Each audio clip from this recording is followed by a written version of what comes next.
What up, everybody? Welcome to another edition of The Breakdown. Earlier in the year, before college football the season actually started, I made a video that said that it was a big mistake that Texas A&M is going to leave the Big 12 and go to the SEC. A lot of people said, a lot of people jumped on me and said, well, you're crazy, at least they will be able to be, contenders in the SEC. And this was before the season, and this was when Texas A&M had high expectations coming into Big 12 season. But, Texas A&M's the same as they've always been. Every time they have a season where they may go 8-4 or 9-3, and they may pull off an upset against an OU or a Texas or something like that, they always have these high expectations coming into the next year. And what do they always do when they have high expectations? They roll off a season just like they done now, 6-6. Texas A&M, flat out program, in and out, has no heart at all. No heart at all. How do you give up all these leads this year? What was it? Five of the games you've lost, you've been leading by double digits at halftime, and you've lost every last one of them. Got no heart at all. Didn't even have no fight against Texas. I mean, yeah, the game was close. But the only reason the game was close is because you had the lead at halftime. Didn't have no type of intestinal fortitude. It didn't have no type of intestinal fortitude against Texas. There when Texas started to make their run in the third quarter. You guys just act like the game was over. So this team had all these high expectations once again, just like they'd had before. I remember the days when they had Stephen McGee and Javorsky Lane and Michael Goodson, and that class right there was supposed to turn A&M around, and that class probably didn't even live up to what they were supposed to do. Probably one of the more overrated classes to come through Texas A&M. This is a class that I believe also featured, or this is a time that also featured Martellus Bennett. This guy didn't really live up to expectations at Texas A&M. Supposed to be one of the best tight ends ever. Time and time again, A&M has high expectations, and they always seem to come out losing 5 or 6 games. What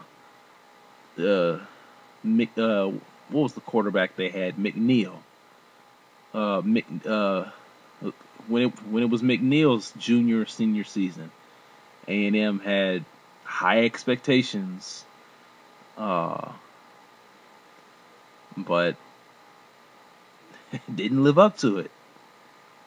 They had veteran teams too, and they would always go lose 5 or 6 games. Same thing they did now. And the A&M team now is a veteran team. Tannehill's a senior.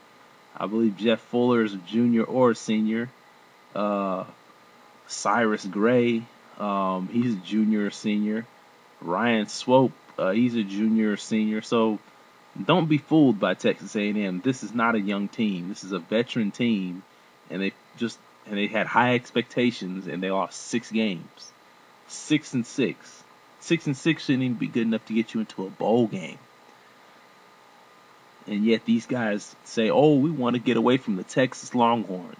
Well, how does that feel? Because if you don't play Texas again, they got the last victory on you on your field. A&M, no heart at all. So it brings me to this point after talking about all that. Okay, so let's just think about this, people. A veteran team that returned a lot of starters off of last year's team goes 6-6.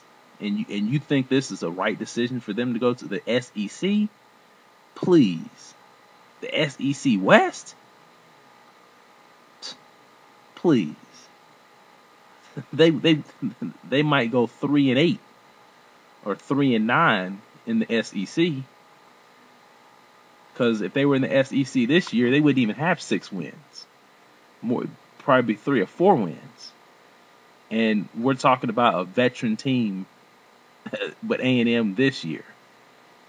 And you put them in the SEC, LSU loss, Alabama, that'd be a loss. Arkansas, that'd be a loss. Okay, then they'd be guaranteed to play at least a few schools from the SEC East. South Carolina, that'd be a loss.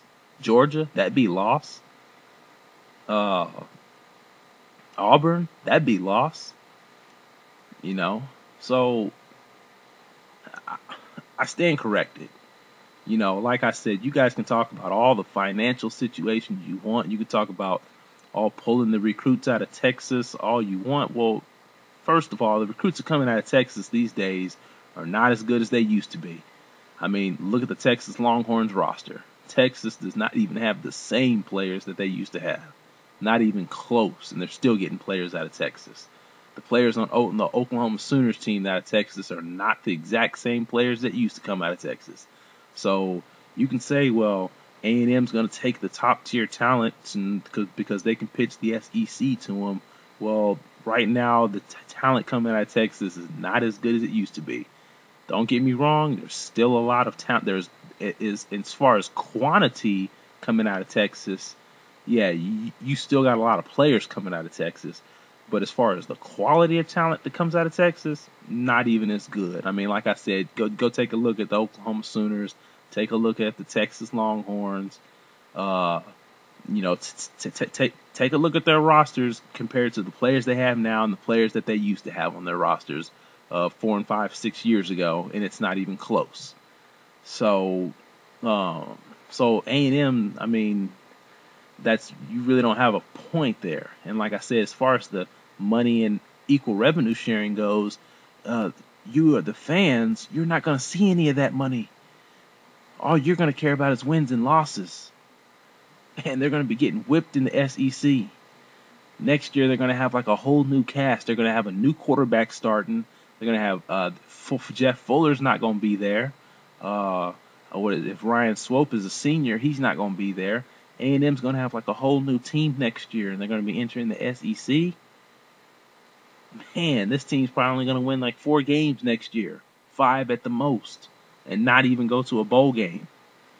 So, if you guys thought it was a good idea to go to the SEC, good luck, because you just went 6-6 in the Big 12, and this was a year you guys were supposed to be really, really good. So imagine if you didn't have the players that you have on your team now, you would have only won 4 games in a year where you're in the Big 12. So imagine what you're going to do in the SEC. So I stand corrected. So when I say things, you know, you people, you try to jump on me and say, oh, I don't know what I'm talking about. Like I said, just watch the football games. Watch the football games. And for you Nebraska fans, yeah, you better hope you beat Iowa, or I'll stand corrected on saying you guys are going to lose 4 or 5 Big Ten games too. So you guys better be praying for that. I'm out of here.